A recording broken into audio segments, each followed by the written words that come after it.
بلاول بھٹو صاحب سیخ پا ہیں مولانا فضل الرحمان صاحب کی جماعت کے رویے پہ ماضی میں اکٹھے تھے، اور پھر آصفہ بی بی کے معاملے کو لے کے وہ کہتے ہیں کہ نہتی لڑکی سے سارے خائف ہیں. مجھے یہ سمجھ نہیں ہے کہ انہوں نے یہ بیان کیوں دیا. آپ کو کچھ سمجھ آ رہی ہے تو آپ ہمیں بھی بتائیے. اور اگر تحریک انصاف اور ایم کیو ایم اکٹھی ہو جائے تو ٹف ٹائم دے سکتی ہے سندھ اسمبلی کی اگر بات کریں، لیکن لگتا نہیں ہے اکٹھے ہو پائے اپوزیشن کے لیے. کیا کہیے گا؟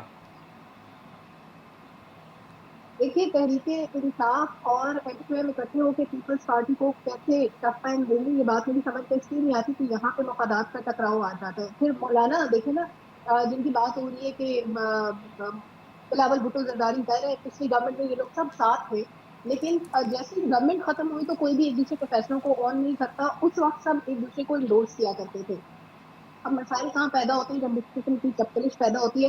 مولانا احتجاج کر رہے ہیں اپوزیشن کے خلاف کہ ہمارے ساتھ بھاگی ہوئی ہے، لیکن مولانا کے پی میں احتجاج نہیں کر رہے، کے پی کی گورنمنٹ کو وہ سپورٹ کر رہے ہیں. تو یہاں پر کچھ چیزیں سمجھ سے باہر ہو جاتی ہیں. ہاں، جہاں تک آصفہ بھٹو کا تعلق ہے، ان کی ایک لیگیسی ہے ان کی والدہ کی وجہ سے. میرا خیال ہے بلاول بھٹو جس طرح حوصلہ اور ان کی بات کریں کہ نہتی لڑکی سے لوگ ڈرتے ہیں، اصل میں تو یہ بات ہوتی تھی بی بی کے لیے کہ بندوقوں والے ایک نہتی لڑکی سے ڈرتے ہیں. لیکن اب کیونکہ اسی لیگیسی کو لے کر وہ فیملی بھی چل رہی ہے، اور بے شک اس میں میرا خیال ہے سیاسی مخالفتوں کو سائڈ پہ رکھتے ہوئے یہ ضرور سامنے رکھنا چاہیے کہ اس فیملی کی بڑی کنٹریبیوشن ہیں، ان کی بہت سی قربانیاں ہیں، ان قربانیوں کو ایڈمٹ بھی کرنا چاہیے. اچھا، پھر ہر پارٹی، ابھی کچھ دن پہلے ہمارے پروگرام میں بھی یہ ڈسکشن ہو رہی تھی کہ سب بینیفیشری رہے ہیں. ابھی معزز مہمان نے کہا کہ انہوں نے ڈاکہ مارا ہے اور سیٹوں پر اور دھاندلی ہوئی ہے. کیا پچھلے دور میں نہیں ہوئی تھی؟ کیا پچھلے دور میں کسی کے مینڈیٹ پہ ڈاکہ نہیں پڑا تھا؟ کسی کی سیٹوں پر آ کر کوئی اور نہیں بیٹھا تھا؟ پھر اس سے پیچھے آپ ماضی میں چلے گئے، جب تک کی تاریخ آپ اٹھائیں گے آپ کو یہی ملے گا کہ کوئی نہ کوئی کسی نہ کسی کے حصے کی سیٹوں پر بیٹھا تھا.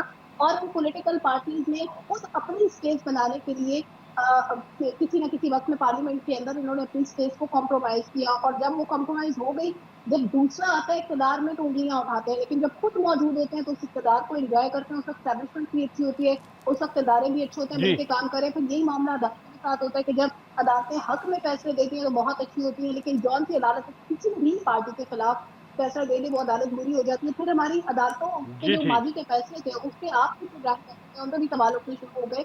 تو یہ سسٹم اس قدر کمپلیکیٹ ہو چکا ہے کہ اس کو آپ یا میں اگر ایک اسٹیٹمنٹ کو لے کر دیکھیں تو میرا خیال ہے کہ ہم شاید اس کو سمجھ نہ پائیں، اس کو لیبوریٹ نہ کر سکیں، اور کسی نے کیا بات کس کانٹیکسٹ میں کہی ہے اس سے سسٹم چینج نہیں ہو جائے گا. یہ صرف اسٹیٹمنٹ کی حد تک ہوتی ہے باتیں کہ کوئی کرتا ہے، کوئی ہمارے ساتھ پرانی گورنمنٹ میں تھا، یہ کوئی جی ہمارے ٹھیک. ساتھ کتنا چلا. یہ پولیٹیکل پارٹی مطلب سیاست کھیل ہی مفادات کا ٹکراؤ آتا ہے، وہاں پر سب ایک دوسرے کو ڈسکون کر دیتے ہیں اور نئے سرے سے ایک کہانی شروع ہو